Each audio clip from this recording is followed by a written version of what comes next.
Good morning, friends. Happy Tuesday. This morning I'm about to go into my it's 8:54 right now. I'm about to go into my twice a month I meet with some new friends that I normally am not really in the business world, so to speak.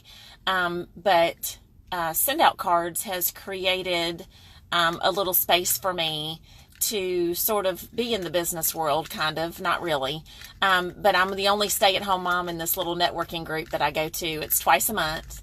And I've been able to invite some friends, maybe even that needed a little boost in their business or that needed a blessing. But what I just titled this was Bearing One Another's Burdens is a Two-Way Street. So what I notice sometimes, and I just want to come on here to encourage you guys to say, when you encounter someone, when you're with someone or something, or maybe when God brings somebody to your mind, that happens to me all the time. I'll be walking through my house and all of a sudden somebody will pop up into my mind, almost like, remember when your kids were doing Flat Stanley? Like a flat person will come up to me and pop into my mind. And so I just saw somebody at church on Sunday, and she and I don't see each other very often. Our kids are not the same age, so we don't hardly ever see each other.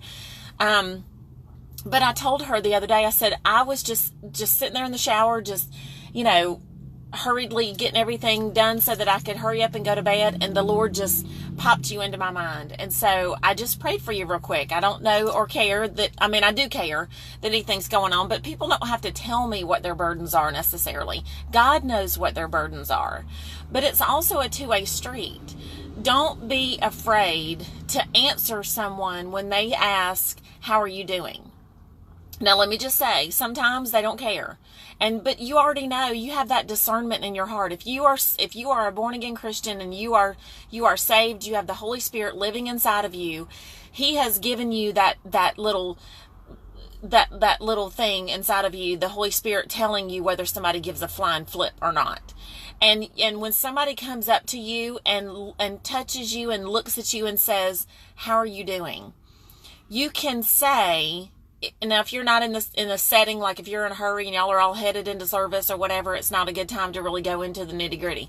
But you can say, I'm doing better, or I'm struggling this week, or thank you for asking, or something like that. You certainly can do that.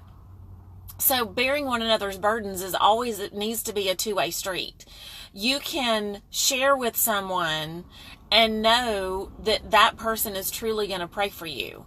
And obviously, I always follow it up with a card, because that's part of my love language is cards, because everybody just loves them. But, a lot of things, I think sometimes we live in this superficial, everybody's fine Facebook world. And just not too long ago, maybe 2 weeks ago or so, the Lord kept bringing somebody to mind, and I had seen her on Facebook a lot. Like, she's posting funny things on Facebook, and she's, got a lot of stuff going on. But yet I reached out to her personally and said, hey, you've been on my mind. Hope everything's going okay. Is there anything specific I can pray for you about when I pray? And she just unloaded.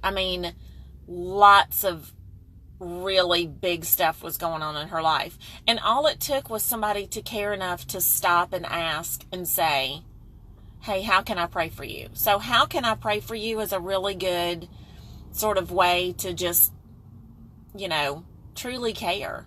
And y'all, it just takes a minute. It really only takes a minute. But honestly, if you're not going to truly pray for somebody, don't offer to. That's just disrespectful to everybody. If you are going to pray for somebody and you say that you're going to pray for somebody, then do it. And follow it up with a little note or a card or something. You came to my mind at 11:32 today and I prayed for you. It could have been that person was going through something right at that minute and was crying out to the Lord and wondering if anybody saw them. So I hashtag all the time, love one another. But y'all, seriously, this is Satan's land that we live in down here. This is not heaven yet. we got to look out for each other, and we got to have each other's backs and pray for one another. And you're not always going to get along. You're not. There's going to be times when somebody doesn't like somebody else, and there's a great blog post that I read a long time ago, and it said, you can't be everybody's Chick-fil-A sauce. So if you don't know what I'm talking about, Google that. I can't be everybody's Chick-fil-A sauce, and her blog post will pop right up. It's a really, really, really good blog post. Because it's true. You're not going to be everybody's favorite.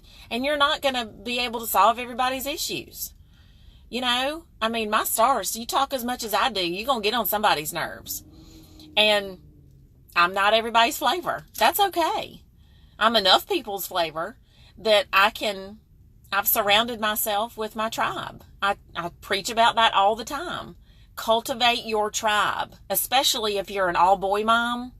Let me tell you, you better be ready when those boys are gone and grown, and have your tribe around you. It's a huge deal. So, anyway, all right, I've been rattling for 6 minutes, and that's about everybody's limit. So, just want to encourage you guys, bear one another's burdens, make it a two-way street, and let it be okay if you're not somebody's favorite. Because you're not going to be everybody's favorite. I'm not even my own favorite sometimes. So, anyway, I love y'all. Encourage somebody else today. Send them a sweet card. Send them a sweet note. Send them a text. Anything, really. Doesn't matter. Just reach out and touch somebody today. I love y'all. Have a great day. Happy Tuesday.